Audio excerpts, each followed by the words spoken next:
everyone. Welcome to the Birds and the Bears Exploring Impact Filmmaking in Florida. You're about to meet some of our fabulous environmental filmmakers in Florida. Very exciting. First, I'm going to introduce you to Laurie Hood, who is our moderator for this afternoon. It's been a long film festival, don't mind me. She is the founder of Alaqua Animal Refuge, and she's going to introduce the rest of our panelists.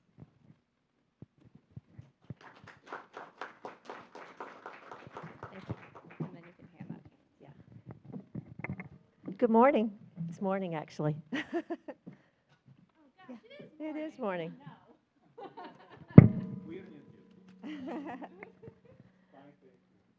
Welcome, everyone. Thank you for being here. Our first panelist is Arix Zalace. He is the director of The Paper Bear. Arix is the owner of AZA Productions, a Santa Rosa Beach-based production company known for its world-class cinematography and compelling story making. With over a decade of experience in directing and producing, Arix has worked on feature film documentaries, films, and commercial content for clients across the country.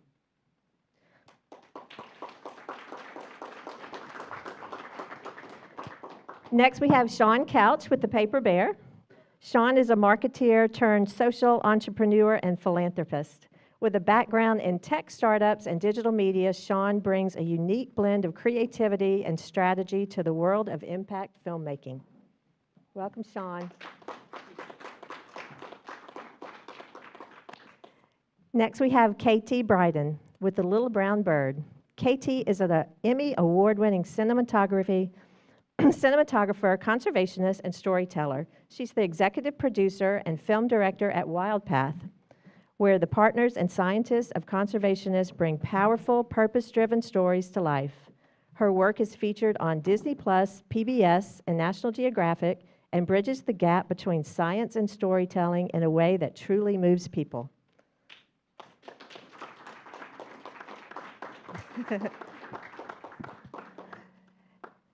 And last, with the Little Brown Bird is Carlton Ward. Carlton Ward is a National Geographic explorer, conservationist, photographer, and founder of the Florida Wildlife Corridor Initiative.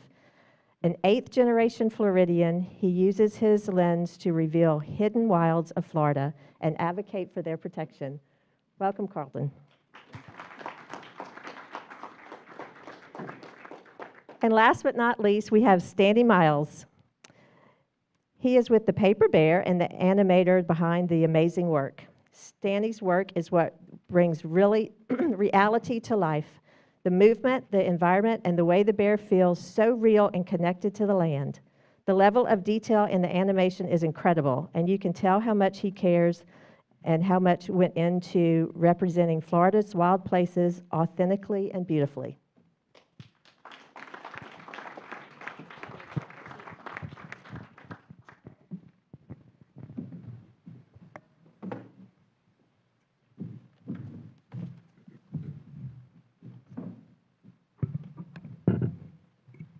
Everybody can hear me? No. Hello? Hello, hello? You can hear me? Okay. Good morning, panelists. Good morning. Good morning. Excited to be here. We're going to go through a series of about 30 minutes of questions. For each panelist is going to receive 2 or 3 questions. Please keep your answers to 2 or 3 minutes, and if we have time, we'll elaborate. And then we'll move to audience participation. Okay. We're going to start with, We're going to start with a question for each panelist, and it's the same question. Good? There we go. Carlton, we'll start with you. Why do you believe storytelling through film is such a powerful tool in conservation? 2-minute version. Well, I'm excited to be on this panel. I got to watch Paper Bear over the weekend, and excited to meet and be with this crew and be back with my teammate Katie here. From our specific experience in filmmaking and storytelling, we've made films that have helped inform and inspire the Florida legislature to create the Florida Wildlife Corridor Act and to invest significant funds into land protection. And in a world where people are increasingly disconnected from land and from nature, film is the most powerful tool we have to reconnect people. And I feel like it's often the missing link, in terms of wildlife corridors around the world. The state of the science is actually pretty strong in a lot of places, but what's missing is a story that helps connect people to those solutions. And film in its various forms, from shorts for impact audiences to feature films for the general public, is really what's going to be needed to reconnect people to the landscape. Thank you, Carlton. KT, would you like to answer the same question? Yeah, I'll just expand a little bit that, film is a really immersive medium. You have visual storytelling plus audio. It's unlike literature or theater or photography. You really get to immerse people, and I think that's what makes it so powerful for conservation. And facts don't always change people's minds, but stories can, and you really have to reach people's emotions, and film can do that. And once you get to people's emotions, that's when you get people interested. They can talk to other people about it. They can, learn more, but you really have to get them hooked first, and that's the power of film. I love that quote. I wrote that down. It was a very powerful quote, and it's very true. Yeah, thank you for that. Arix? Yeah, I think the art of storytelling, it has so many different facets and angles, and I think one thing with the conservation world and how we tell these stories, and the thing that I love is we can come at it from so many different directions, and literally, it's like they say in the industry when you're doing commercial work and stuff, is you just start throwing stuff against the wall and see what sticks. And a lot of things that stick for one group aren't going to stick for another group. So one thing that I'm loving seeing, and I'm really inspired by, especially with the panelists up here today with our team, is just how strongly we connected all these films with the connection with the human connection. And it's the one thing that I found, regardless of what your message is that you're trying to get across, if you can't get that human connection, that essentially human character, and show that human, it's really hard for a lot of people to connect, and it's hard for a lot of people to connect to animals. I find it fascinating, because I think for people like us, it's not hard at all. It's actually quite easy to connect, but it is really difficult for some people to connect to animals. And so when you start giving them a personality, either in the characters that you create or the animals you create, and you start creating these story arcs with those animals or the people with the animal, you start having very powerful and lasting impacts. So for me, it was really beautiful in all the films that we're talking about today to see that human story that came out and the level of passion that you see in those characters. Because, yeah, you might not care for this animal when you first start, but when you're done, you start questioning yourself. Do I care? Should I care? I feel like I should. So, yeah. I'll let Sean go. What they said. No, so for me, I think everybody's kind of talked about this creatively, what you can do with film and the power of story making, but for me, it's looking at it from a philanthropic producing lens, right?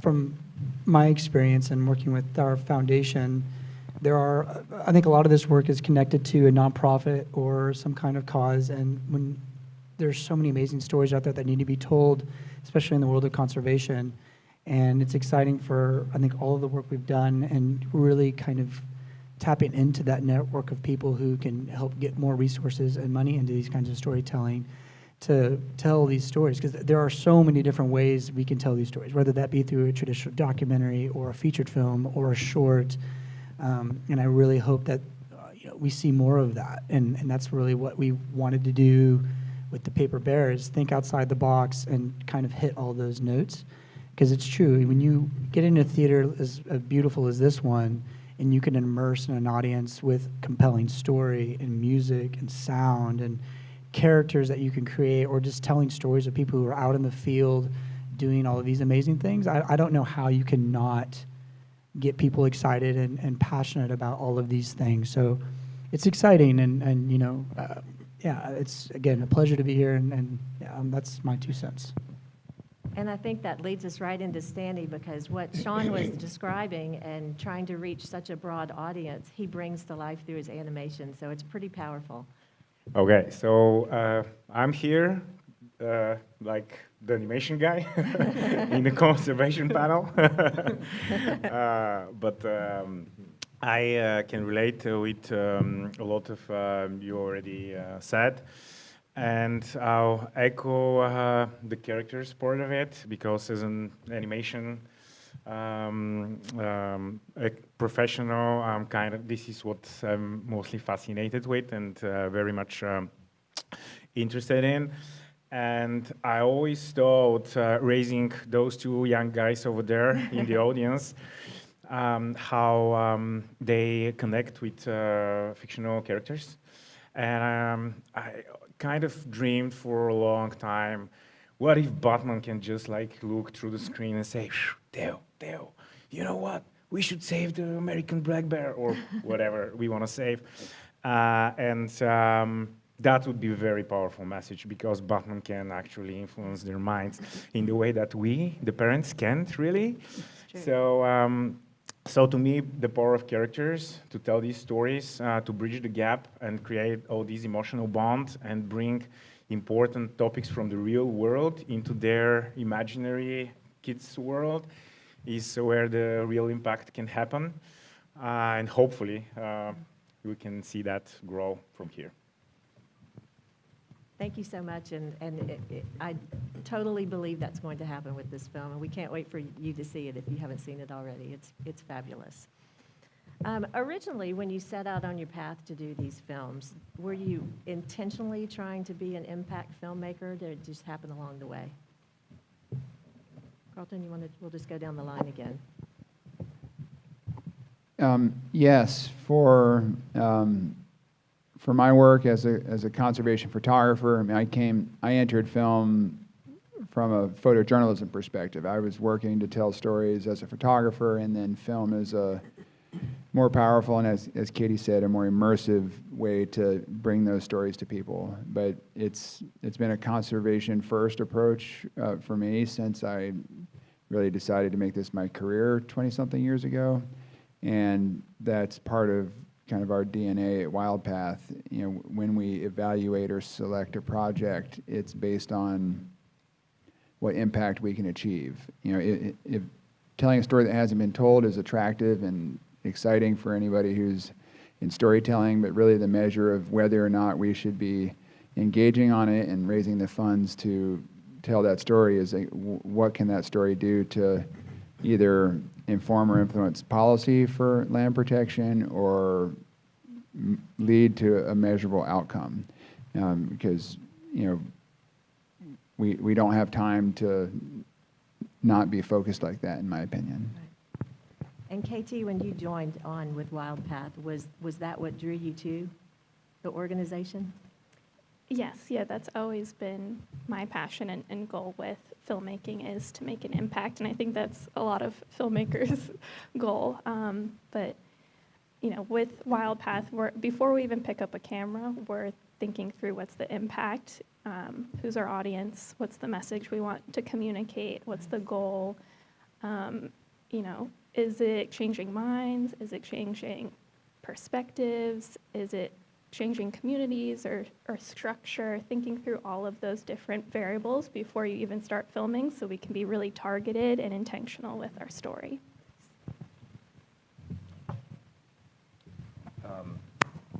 So the question was is it intentional? Was it from intentional that you were from going the start? to do Yeah. impact filmmaking? In the film The Paper Bear, absolutely. It started slightly different, so it kind of took on a life of its own, and it was very fluid. In the beginning, the idea was to do more of a documentary style, and it was COVID, so we had all the time in the world to be out in the woods filming, and it wasn't until I started capturing a lot of the bear footage, that we started realizing we had something bigger. But another aspect of that too was just the realization, as Carlton said, you really stop and say, why am I doing this? I mean, I think ultimately, filmmakers would love to just make films no matter what and just pump out films exactly how we want to make them in the film that we want to make, and if nobody shows up, just keep doing it and have the funding, because it's a love and an art form.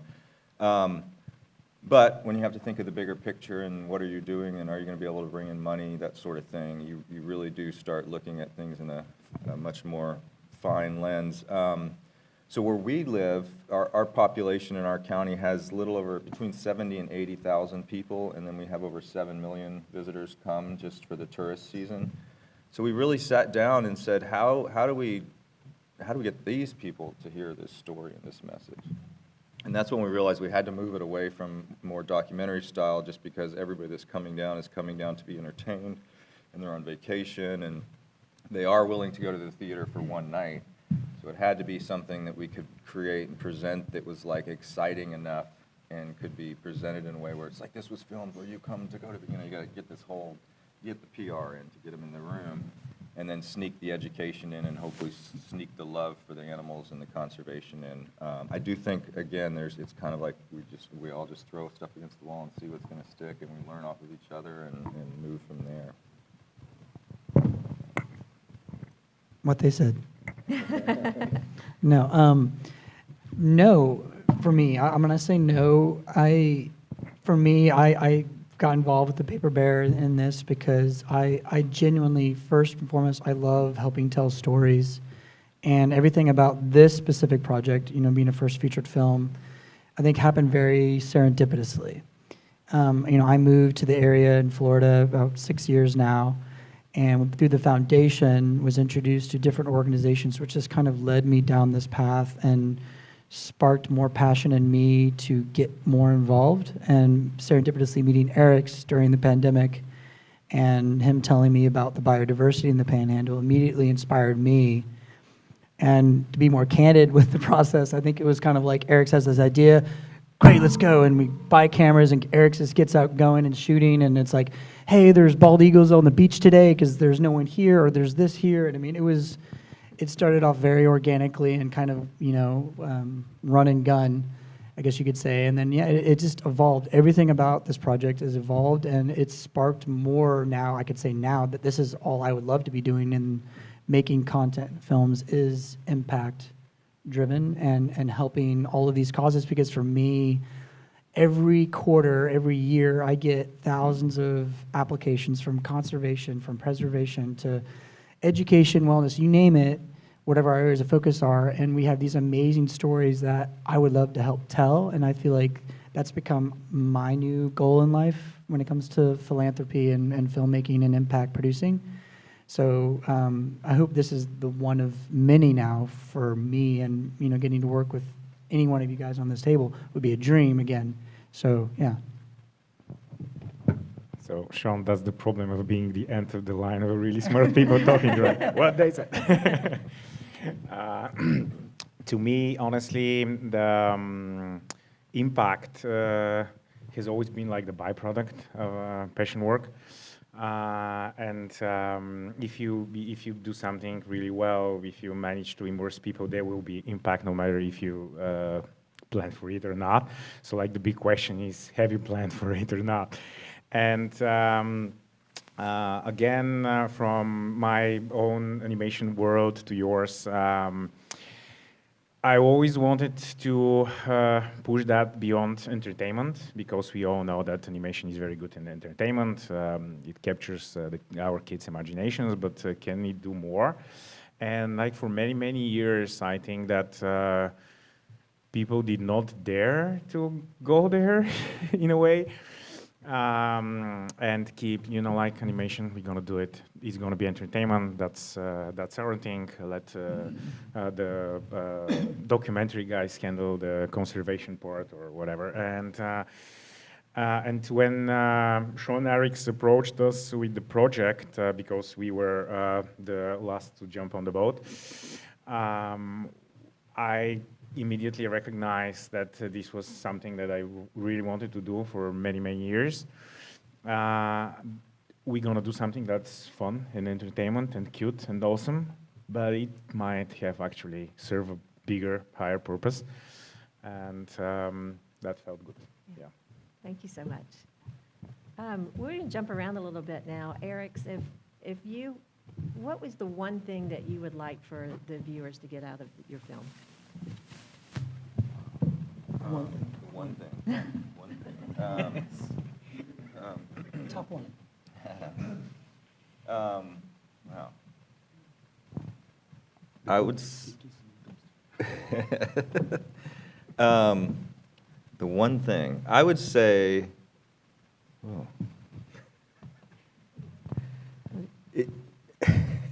You can go to Sean and come back. Sean, I'm going to pass off to you for this first one, and then I'm going to come back. Thanks a lot. I think for me is, I guess instilling a sense of passion in a younger demographic. I think because we went with a family film, I hope that people who watch it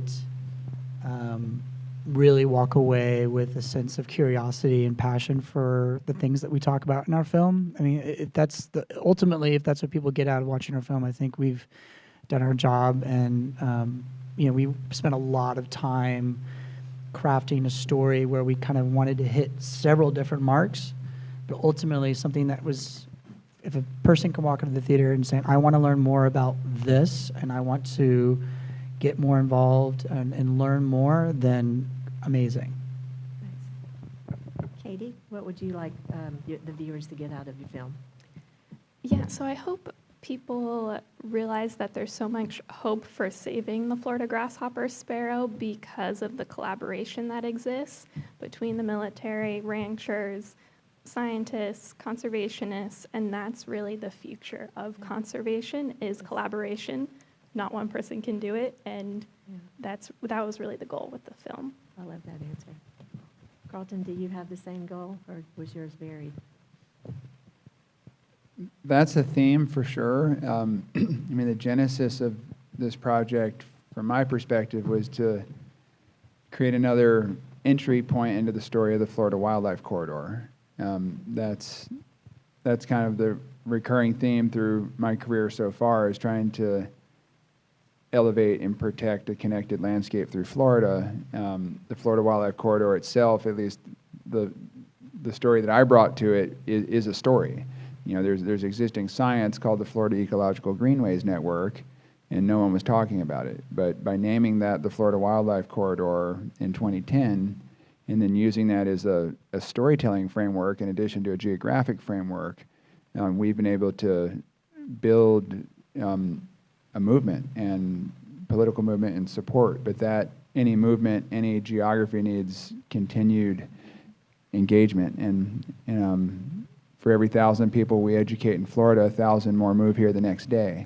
So it's an ongoing opportunity, and we've done a lot with the black bear and the panther, and the grasshopper sparrow is an amazing ambassador for a connected landscape. So that was high on the kind of decision matrix in selecting this. And then along with it comes this underappreciated, unexpected beauty, kind of the hidden in plain sight, like, oh, wow, that's here. And then, of course, like Arix and Sean were saying, like that human character, finding a champion like Fabi, whose passion can really help build a much stronger connection to the bird than the bird itself. I mean, I guess we say wildlife don't speak, but I guess the sparrow does, but its beautiful song still needs to be translated, and Fabi was really key for that. You ready, Arix? I'm ready, yeah. My turn? No. Did it. Come on, go ahead. No, this is great, because hearing your answers helped me a lot. I think, for me, the biggest thing to get out of the film is it's a real, like, one thing we really wanted to do with ours was to reach that pop culture group that comes down and to accomplish exactly what we're talking about. So we were really experimenting. I hate for my team to hear me say we were just experimenting with this project, but we were experimenting. We really were experimenting to see, like, what kind of a story can you tell that can be appealing to the kid who spent all year just saving up his little money to come and party at the beach, and are they really going to listen to something? And then hopefully have that child leave saying things like corridors and, biodiversity and, just thinking about things. If they walk away and even take away one small part of the film based on a character they met, then we've succeeded, ultimately. And in my opinion, I think we can probably all agree to this, when you create these things and put them out in the world, you kind of lose control. You have an idea of what your message is and how it's going to play out into the world, but people are going to take your art, especially when it's good art like this, and it's going to become theirs, and they're going to use it to educate, or they're going to use it to inspire, and so it's really just starting that conversation, and also, for me, a big part of it now, because of the things that are happening in the state, it's really, we're trying to reframe the conversation, specifically around the black bear and how it's being talked about, so. Nice. And that wasn't intentional, because we started this 5 years ago, and then we hit a point where things are needing that. Stanny, I'd actually like to ask you something different. Okay. So in the film, what struck me immediately when I saw the animation portion was the fact that you got every detail of the Florida landscape, plants, animals, across the board, perfect. But yet you were in Bulgaria. So where were the challenges that you foresee in that? You do that because I already had an answer for the previous question. That's right. Okay, so the beauty of modern technologies, I guess. No, seriously, that was a big challenge, to be honest, because not just because we had to recreate the environment. I think that was kind of the easier part, but to be able to kind of immerse yourself, kind of understand what is this place that you are trying to recreate, because that's the hard thing to do, even if you have not been there. Fortunately, it's my fourth time in Florida now, so I had some kind of a clue, but never been in the Panhandle before, which is like an entirely different thing on its own. So. Technically, Arix and Sean helped a lot, because Arix was sending tons and tons of references and videos and photos, and he was constantly pushing like, no, this tree, no, that it's not how it looks. That's how it looks. This is the right color in the spring. This is the right thing here and there. So. He was our guide in that sense, where he spent most of the time in that environment in the first place. So I feel that was kind of, the turning point. And we actually worked very closely together. Like, we've spent thousands and thousands of hours on the phone with Arix and Sean every day, twice a day. To make sure that these lands in the proper way. And the funny thing is that after the premiere, like, people would stop and say, like, I've been living here for 50 years, and you got the lilies right. And we got it right, yes. You so, did. yeah. It's fantastic. It was fantastic. Thank you. Thank you. So, Carlton, let me ask you this. When you're creating your film and you have moments of vulnerability, like you did in The Path of the Panther when your gear fails, is that something that you feel is important as a storyteller to let the audience see, to connect with you? Well, You didn't cut it, so. no, absolutely. And that film was a co-production with our colleagues at Grizzly Creek Films, and the cameras were there, and we didn't turn them off or have them stop it. But no, it's real, and gosh, they only scratched the surface of the struggle across a 5-year project. But I think there's a very important scene in The Little Brown Bird where Katie had the intuition and the trust with Fabi to capture a vulnerable moment that really creates a lot of the emotional cohesion and really makes us root for Fabi and the sparrow when we see that vulnerability. So yes, vulnerability is absolutely a strength. in our lives and in storytelling. Katie, would you like to speak off that as well? Yeah, I mean, Carlton really nailed it. So it's just exactly that. Like when you see a character go through heartbreak or joy, whatever the emotion is, that's just a window into connecting with your viewers. And so that's really, yeah, the most important part of films is connecting emotionally, and then you'll get people to care. I just want to say on that note, it's becoming harder and harder because we're becoming so polarized to get people to connect on these notes, and your film was beautiful in that. Like it really gracefully and easily broke down that barriers, and the people we were watching with, we noticed that there was no barrier anymore once that happened. They just fell right into the story. So it is a powerful component. In my opinion, one of the last ones that we can actually use to get wider and wider audiences on, just because of the state we're in right now. And Sean, I know you have the Couch Foundation, and you seem to be a mastermind at putting people together. So once you became involved and you met with Arix and you decided the direction you wanted to go with the film, talk a little bit about that, because it was originally going to be a documentary about bears, and then what happened? Oh, man, well, thank you for the compliment. No, I think everything was very serendipitous. I think for me, I've always had a wider vision for the Paper Bear. I think, meeting Arix, obviously, and his idea to do this documentary, and then him and I just kind of honestly having a great relationship and becoming close friends now over the last 5 years.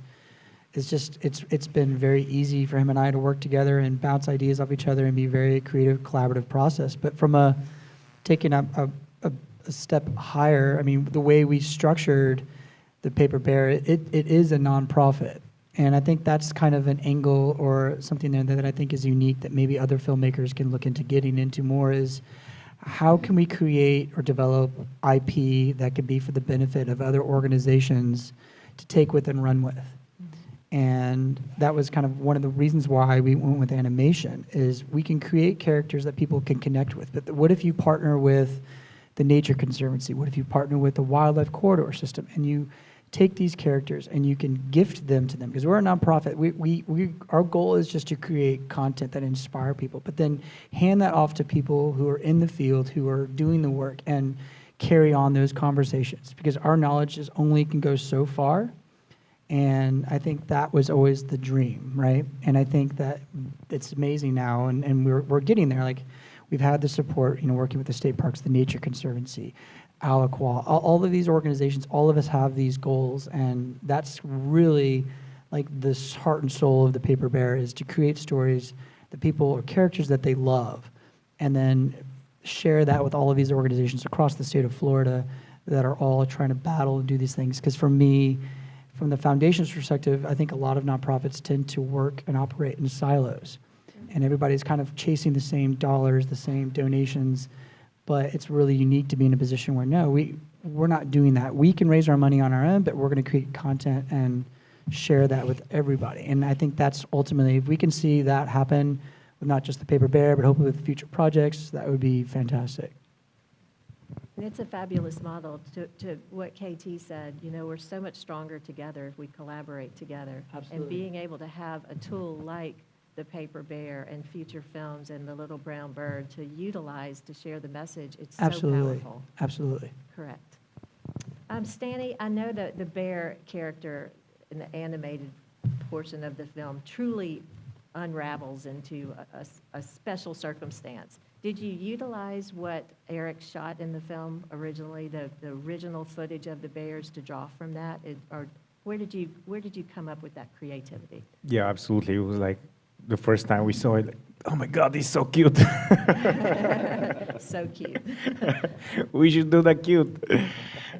No, seriously, you've seen that. It's very cute. The cub, that's amazing.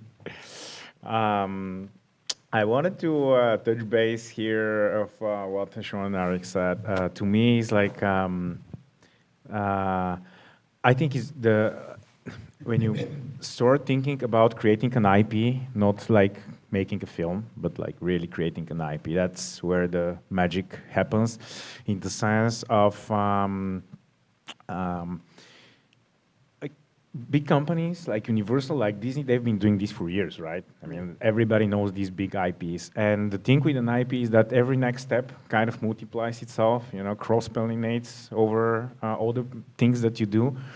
And there is this compound effect that I think that documentaries can rarely tap into, in the sense that you make a film and you tell that story, and then that story is over, and people are like, okay, I heard about it, then what's next? But what you really want to do is actually stay there and like build upon and upon with different types of products and content or whatever this is. So I feel that from conservation point of view, there is a lot we can learn from the big commercial guys in the way how they treat their IPs, their content, and create these compound effects. And to circle back to your question, I think that the characters that we have created, Max, Tala, Ossie, who knows what the next characters are going to be, are... Panthers, birds, manatees. Yes, Keep going. we should find the names. Those characters are actually can be a very good entry point for that. And to circle back to your question, you asked the others on like, what's the one thing that you want to see out of the film? If there is like one thing that I want to see out of the film, like kids having like stickers of Max and Tala and Ossie on the bumpers of their dad's cars, that would be so awesome, because that means that we are there like on a, you know, like doing something bigger than, you know, just a film. I see it. I see it happening. I know now we need the kind of mini series with Max. You know, his next adventures, right? Exactly. Absolutely. Exactly. And why not a You theme get park? it. Okay, I was in Disney yesterday, so yeah, I'm kind of biased now. Well, I know the audience probably has questions, and just wanted to touch on something. I know this is a bear film, and the bear hunt is on the horizon, and I'm sure people are going to want to know about that. But we want to focus on filmmaking today and not necessarily that. So a few of us are going to stay out in the courtyard afterwards if we want to discuss that. And I want to give the panelists an opportunity just to comment on that, and we'll get that pushed to the side, and let's get to the filmmaking questions. So if you choose to comment on that, you're welcome to, but you don't have to. And just to let you all know, we have a microphone here so that they can be heard. The questions can be heard not only in the room, but on the streaming audience as well. So if you want to ask a question, please come up to the mic. Would you like to comment on that, Carlton, or you don't have to? Well, yeah, I think Max needs to be running around with a white flag in some sort of something. But no, I think I look to try to take the profile and the attention that's going to come from the bear hunt to use it to advance land conservation and conservation of bears. You know, people don't know there are bears in Florida. That's step one.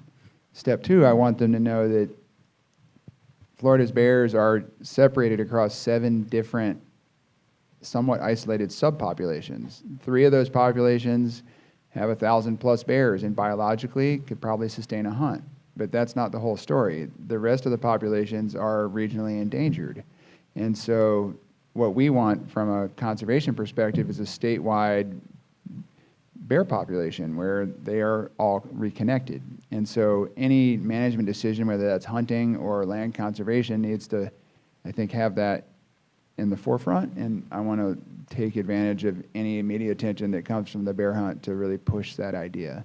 And I will say, from my personal observations, in 2015, I photographed the last bear hunt we had. I was at a check station on the other side of Orlando. 22 bears were killed and brought through that particular check station. Only 1 bear was hunted on public land.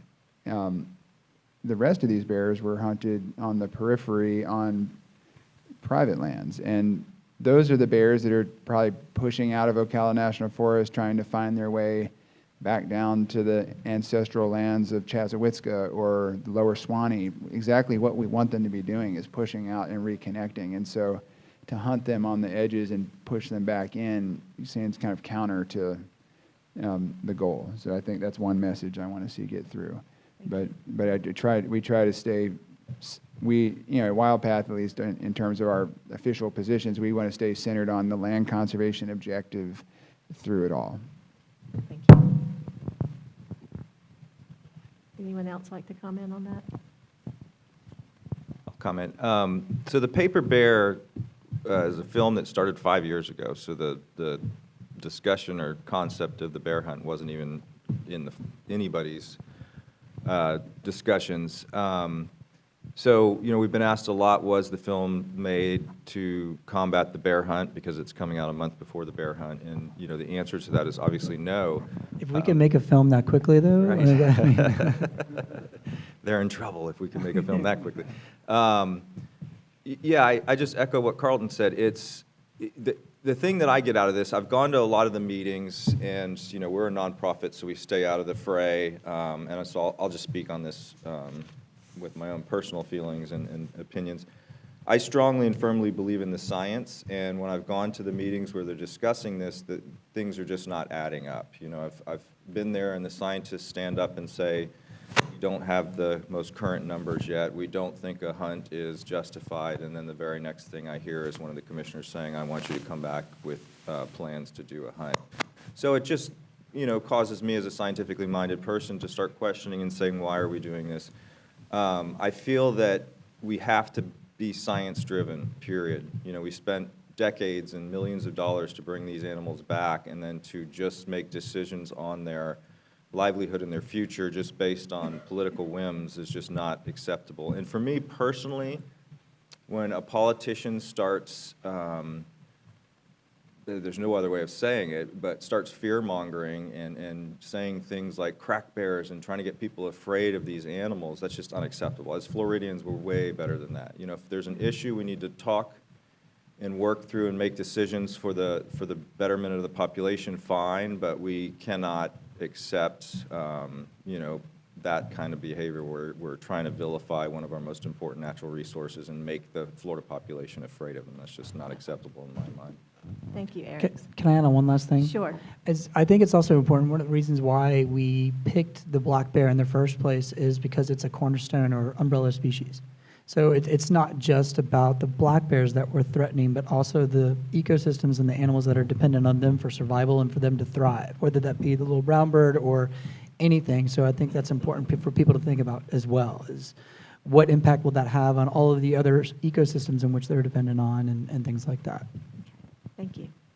So we'll move to audience questions now. Let's keep them concise and film-based if we can. So if you'd like to start, please. I've seen both of your films, and they're wonderful, and they appeal to me personally because that's my thing. I'm one of the press people here, and I think seeing in the Little Brown Bird, the man who's holding the bird and crying, it was so touching. So it definitely means you can reach people who are not expecting to be touched by a bird. I was wondering if you could speak about that scene a little bit. And as far as the Paper Bear, my question to you is, how did you decide animation versus live action? Where did you decide we need more of this, we need more of that? So if you can open it up. We'll start with the Little Brown Bird question. Katie, sure. Yes, so Buck is who you're speaking about at the Yes. end, who works at Avon Park Air Force Range. And Buck is just such a great communicator and character, and I really wanted to get him to experience, what the Florida grasshopper sparrow was going through. When he was in uniform, the bird was really not doing well. Maybe 80 singing males were left, and so he didn't think there was any hope for the sparrow. And so when the opportunity came about that the biologists with Archbold Biological Station were going out to check the nest and that they confirmed that there were nestlings in the nest, I was like, Buck, are you available? You're coming with us. So it was a really special moment to get to see him hold a nestling, and I didn't know he was going to react that way, but it was really powerful to capture. It truly was. Thank you. Sean, would you like to take the paper bear question? Sure. I'll let Eric elaborate, but the question they're asking was, Eric, since you're joining us back, is how we made the decision of how much animation versus live action. So when Eric and I first started writing the screenplay, we actually kind of originally broke off and did two different parts. Eric wrote the live action and I wrote the animation. And we came together and married the two. And from that moment on, we worked collaboratively on that entire script. So there's not anything that neither one of us touched. I'm a father of 4 kids, so I leaned on my kids and what I know helps get them engaged. And Eric's being his time in the wild and all of his knowledge and that experience and being an outdoorsman. And so it was very a collaborative experience. And also the animation helps us tell parts of the story that traditionally, I mean, if you were to tell it, would be very dark and hard for audiences to hear. So we found really creative ways to tell, the history of the Florida Panhandle and also engaging children and engaging a wider audience. And the question was how the amount of time. Yeah, how do we divide out? Distributed to. Between live action. Yeah, I think. I mean, ultimately, it really just came down to telling the story, and just like any film you do, your first edit's probably like 20 hours long, and you got to narrow it down to 45 minutes or an hour. So Money. Yeah, money. I think the live action was definitely longer than the final product, and might be a little shorter as we move forward too. But the animation is such a the frame by frame animation is such an intensive process. It's one reason it's not really done much anymore. So as the team, we had to really, really figure out and lock that down. And so we had to really lock down that part of the story, and you do what's called animatics. So you roughly draw out all the animation. You actually put the voice actors in there. You watch it and say, this is working, this isn't working. Because you can't go for months and get to a point and be like, now we just got to cut this part, because it's massive amounts of money to get to that point. And Stani would tell everybody, too, that we spent too much time storyboarding Yeah. and making all the animatic. So At I least 3 feel times like more Yeah. than planned. If you watch the film and you watch the animation, I feel like it's very lovable and believable characters, and people can connect to them, and that's a testament to that process. And it's like they say, we say on our side with the live action, we're always like in post-production, we're like, trust the process, trust the process, because people are like, why isn't this done yet? Why isn't? Same thing in the animation side. They're always like, trust the process. It doesn't, right now it just looks like a rough mess of lines. And so in that sense, once we got the animation story, it's pretty locked. It doesn't have a lot of flexibility after that. We can trim little parts off here and there, but you have to really commit to it. So in terms of the storyline and the writing, we had to really figure that part of the story out, and it in many ways dictated the length of the other aspects. Okay, thank you. I have a actual step, since there's nobody here, I'll just commandeer the mic. With the live action and the bear interactions in the woods, how did you capture that, and what were your actors thinking? I mean, there must have been a crew of you there, unless it was just cameras and you utilized what you had. Was the question, how did we capture the live bear footage? Yeah, interacting with your Okay. actors. So I captured all the live bear footage over a 2.5-year period. I lived with a female bear. I made contact. It took me about 3 months to first make contact with her. And then I was with her anywhere from 8 to 16 hours a day, 7 days a week, just traveling with her and filming. And I got to the point where I could run 5 cameras. I would have motors on the cameras so I could turn them. I could run aperture focus, and I would set up these control centers where I could control and get cinema shots. And then a big part of it is I just lived with her for so long. I understood her movements and her behaviors, and so getting certain shots so there might be a shot in the film that's 5-10 seconds long. That might have taken a month and a half of 16 hours a day to get that shot. And a big part of it was I knew in this period there's acorns in the tree, and she's going up on all these trees, so this morning she was out there at 6 a.m. If she shows up at 7 tomorrow and I mount a camera to this branch at just this time, the sun will be coming up, and I can, you plan it like that, and 9 times out of 10 it doesn't happen, but that one time it does happen, you capture the footage. So a lot of all the shooting with the bear was shot first by me, and then I had to figure out how to recreate that with the boy in the movie. And so we worked with him before we shot for several days. We worked with him in teaching him fight or flight, what the body does, how it reacts, so he could start, making his body do those sorts of things once we got into those scenes. And then when he's around the tree and he's interacting with the bear, we actually built a puppet bear head that I myself was moving. The cameraman was over me. One of our grips was under us. And we were just yelling at the kids. As an outside perspective, that was hilarious because everybody's like, why is there this weird black bear head and Arix is lunging it? Because everything was framed in his head. He knew exactly what frame to get it in to make the footage work, to mesh the two. Yeah. So everybody was just trusting Arix. We had no idea. He would set up the blue screen or the green screen and strategically, and here's Arix with his bear head now. I want you to scream, and he, then lunging out. So it was fun to watch. There was definitely elements of. So the day that we filmed that shot, Max, the young boy, was very nervous. That was the day that he was most nervous because he knew he had to create this believable interaction with the bear where he thought he was going to die.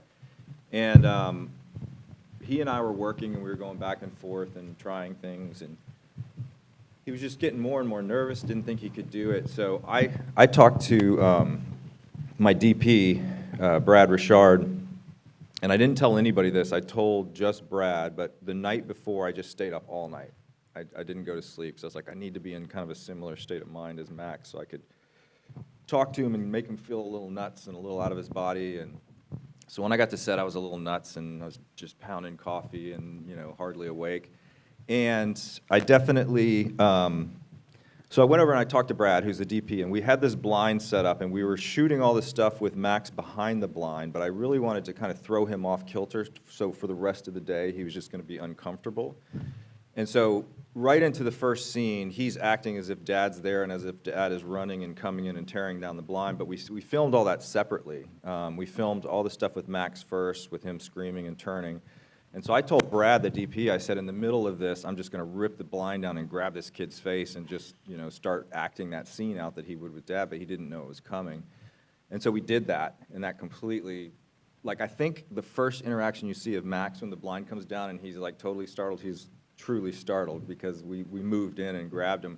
But from that moment on, he was just, out of body. He was swaying, and you see the acting, it's all legit. And he had practiced it a lot, but then he was literally feeling it and just took it and ran with it. Yeah, thank you. And that's why I really like animation. Yeah. Very passionate about that. I think we have another question. Hello. Hello. So I'm familiar with the notion of impact in an academic setting where researchers essentially try to track and quantify the impact of their work. So I'm wondering if you're working with a similarly measurable notion of impact with your work as well. Carlton, would you like to answer that? It's a good question because that word is it means different things in different places, and it's kind of taken a meaning in the film world. There's such things as impact producers, but yes, what impact are you trying to achieve? For us at WildPath, it's a little more focused within that. We're very specifically interested in protecting wildlife corridors, and so it's the measure of success is for our ongoing work on the Path of the Panther Project, Little Brown Bird. We're by no means the only contributor to these successes, but we want to see 100,000 acres of the Florida Wildlife Corridor conserved year after year, and our storytelling is contributing in that space. And there are different kind of theories for designing films for different audiences, but some of our colleagues at the National Geographic Society and other collaborators have used models where your storytelling, you might make an entire film for an audience of one decision maker. The Pristine Seas program at National Geographic has contributed to the protection of 29 marine protected areas, hundreds of thousands of square kilometers of ocean over the past 20 years. What have they made, 50 or 60 films? There are 56 people on the team. The public's probably only seen 2 or 3 of their films across those 20 years. They make a film directly for desired impact. They want to see a marine protected area created around this island nation, and these 2 or 3 decision makers or single decision maker who are going to be making that decision, and the film is designed, built, edited, and delivered to support the desired outcome. So that's very specifically focused and strategic, and not all of our films are that disciplined in their impact focus, but that ultimately is what we're trying to achieve. And people in the public know more about the Path of the Panther film. That's from our particular work, but we also made a film called Saving the Florida Wildlife Corridor, and there's a 10-minute version and a 30-minute version. You can find them on YouTube or local PBS. Most people haven't seen them because those films were made for the Florida legislature.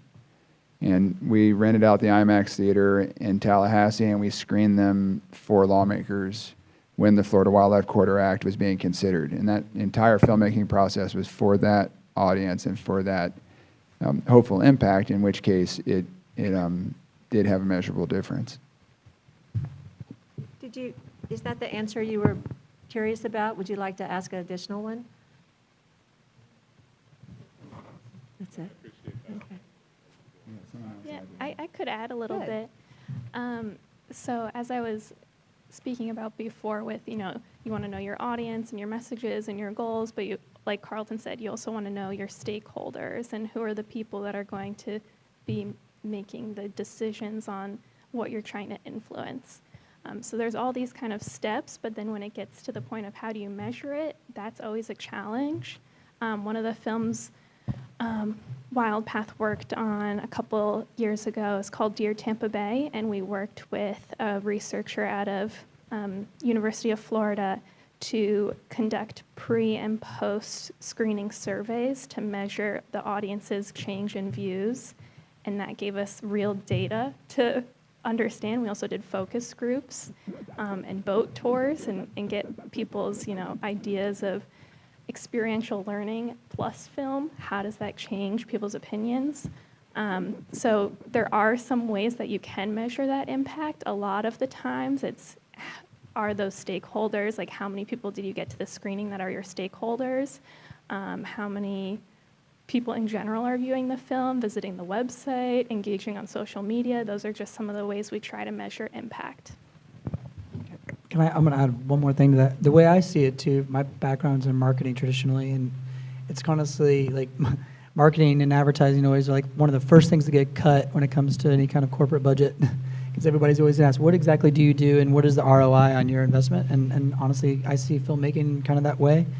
But I think Carlton hit that nail on the head. Is you're creating content with specific goals and with specific audiences in mind, and based on that, I remember. Oh, now you're no. But anyway, so you create content with specific goals in mind and specific audiences in mind, and with that comes different kind of metrics that you're trying to achieve, right? So I think that's very much so what's in line with this, and I think. I just learned a lot just listening to you, Carlton, about what how you guys have done that, and I think that's something that we can take a lot of knowledge with that. But yeah, I think it all just depends, and what you're trying to what are your goals and what are you trying to drive awareness towards. Yeah, and it can be in multiple venues too. So for example, with the Paper Bear, one of our strategies coming out of this, what we view as success, is working with our county government, which is one of our biggest backers, and starting to have our animated characters start popping up all over the county on signs and on brochures. So we just start getting these characters out into the world so we can then start passing messages through the characters. So the kids at the restaurant, and they give them the coloring book to color for free, and it's our characters they're coloring with a message under it. that's kind of how we, with what we're doing, how we start seeing that, just because our drive in the beginning, we share the same drives in terms of what we're trying to protect and how we're trying to protect it and connecting the corridors. We're just dealing with a very large audience of people who are coming in for a very short period of time and could really care less about some of this stuff off the get-go. So then we're like, well, how do we hit this in a way where we can get them to care about it, because they are going to come back next year, and we'd prefer if when they come back next year they know this stuff and they tell their friends' friends. And Yeah. it's definitely one thing we've learned about where we live is the tourists come in and they really want to be like the locals, and they listen to the locals. So if the locals aren't provided with a message and the tools to get that message out, the message tends to just be created oftentimes by the tourists. Yeah, I mean, you look at, for us, it's like, awareness, consideration, conversion. It just depends on where you're at. And for us, I think we're definitely at the awareness level because we're trying to hit a mass audience of, again, the millions of people who visit the state, but also equipping the locals with the knowledge that they need, or at least helping facilitate to connect the audience that are watching our film to the organizations that are out there who have the specialists and the data to support all of those things. Thank you. Can I ask if no one else is, can I ask a follow-up? ahead. Is that okay? Yes. Yeah.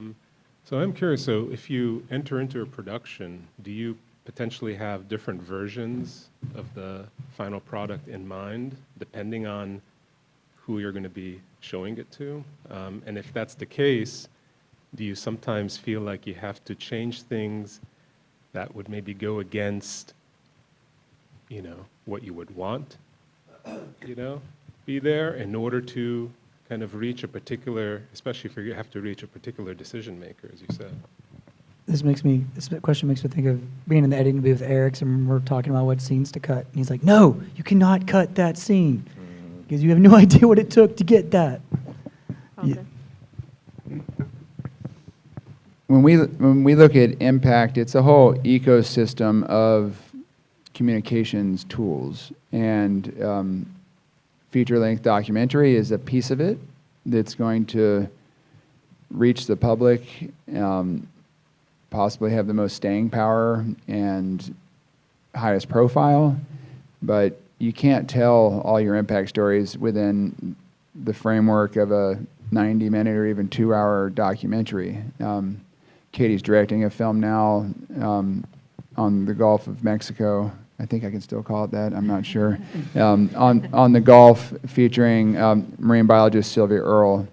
That film will really lean into Sylvia's character and experience with the Gulf and touch on so many themes of connected landscapes and protecting the headwaters and underappreciated biodiversity. But if we want to show someone where the Kemp's Ridley sea turtle migrates, that's going to take a short film to go with it. If we're going to show someone the challenges of whale shark migration in the Gulf, that's going to take another short film to go with that. If we want to show the interconnection between protecting the headwaters of the Swanee and Steinhatchee and the Scylla rivers and the health of the seagrass, so there will be short films that go with the bigger film, and then there's the social media campaign, and then there's the photojournalism and other pieces. Like when we successfully helped inspire the Florida Wildlife Corridor Act, there was the Saving the Florida Wildlife Corridor short film. There was a story in National Geographic magazine, all coordinated to come out at the same time. There were excerpts of the National Geographic magazine article that were provided to all the lawmakers, and you kind of develop as many iterations and versions of your core story to reach particular audiences. And I'm not nearly as versed in like the marketing and advertising background, but one of the phrases I borrowed from one of our marketing consultants was, you want that a surround sound effect. And so like someone going into the Panhandle, they're going to see the Paper Bear film, they're going to see Max on their placemat to color in, and then they're going to see the bumper sticker, and then they're going to see the PSA, and then all of a sudden they're in that world and starting to get it from different places, and the bear and its habitat get elevated from all angles that way. Can I jump in with a quick story? bit of a, I don't know, different perspective to that. Your question reminded me that once I met this big executive producer of Shrek from DreamWorks, and pitched them an idea. And he said, "Oh, this is very awesome, guys, but you engineer too much for the market."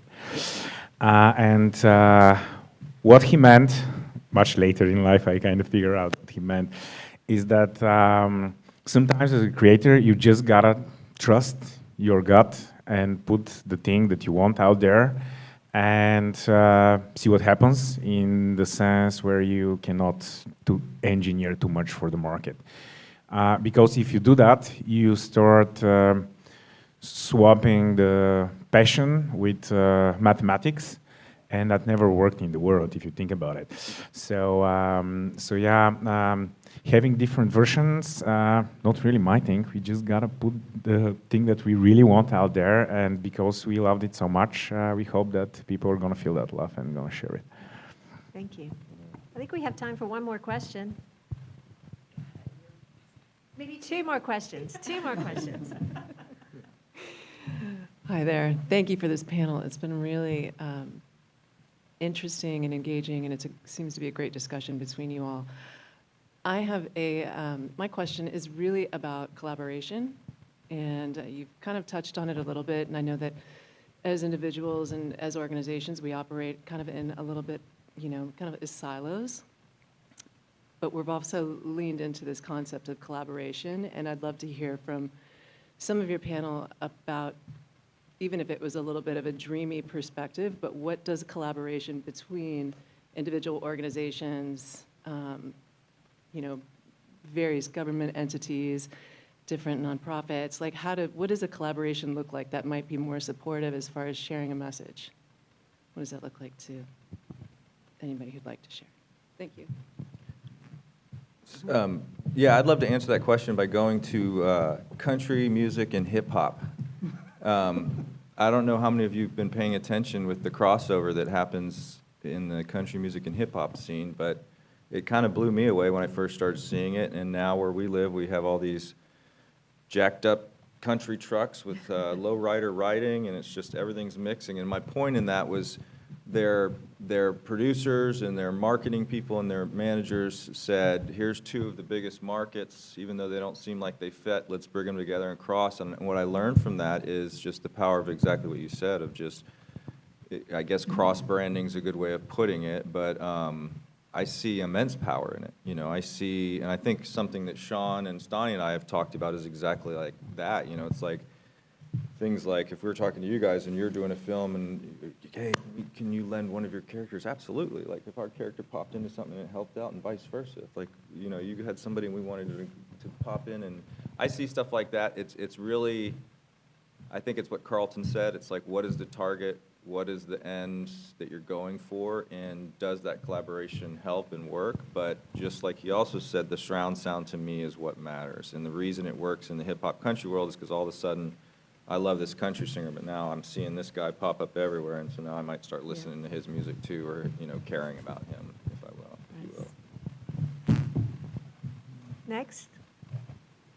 Go ahead. Can I also top up sure. this? Okay. Since we mentioned the IP thing, creating the IP, and I've seen this in the game world, and it has worked incredibly well, where the big visionaries, they'll just take all of what they have, and a little bit dreamy, like my dream thing out there wouldn't be awesome if you can just like take everything that you have done from the perspective of the IP and put it out there for everyone to use, like free, like, I don't know, license it with a common attributes or whatever this is, I don't know, legal stuff, but in the terms where inspire future content creators or whoever to actually tap into whatever you have, into your audience, into your characters, into your teams, into your designs, and to step on that and build their own thing. And if we can create an ecosystem of that, in the sense that not necessarily being like 100% how to say,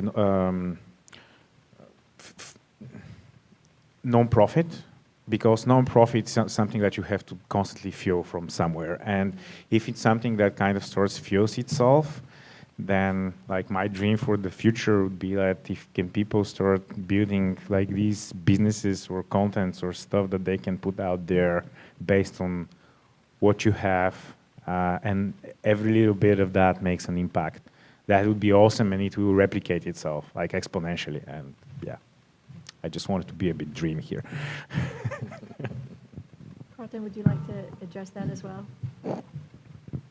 I don't want to bring us down from a dream. That's, but I do think that in the nature of that collaboration,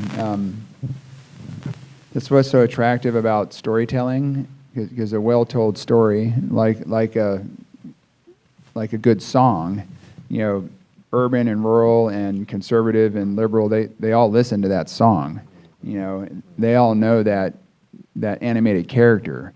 And so to the degree to we can design our conservation storytelling so that it is, on one hand, unifying, because it can bring different entry points into a shared landscape. That's kind of on the more literal side. But then also just kind of elevated and stays in that story space where it can belong to everybody.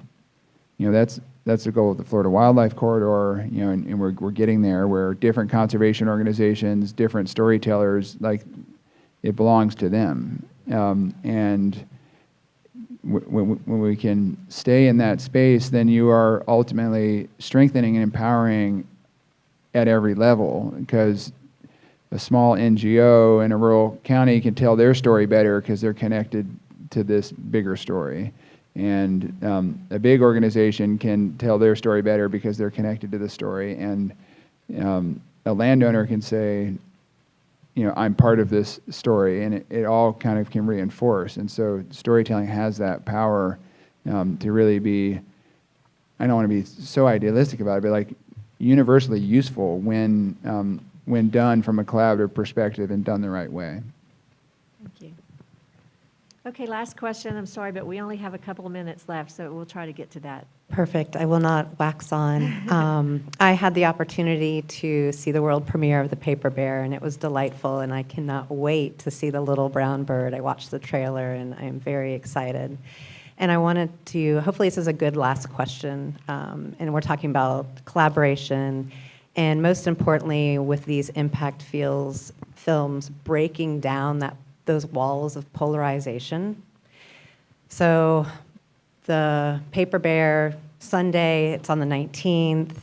I haven't seen the schedule for the little brown bird, but how can we collaborate together, or you collaborate with groups, especially conservation organizations that are working on advocacy, to get these stories in front of the mainstream public and more opportunities to expand viewing opportunities?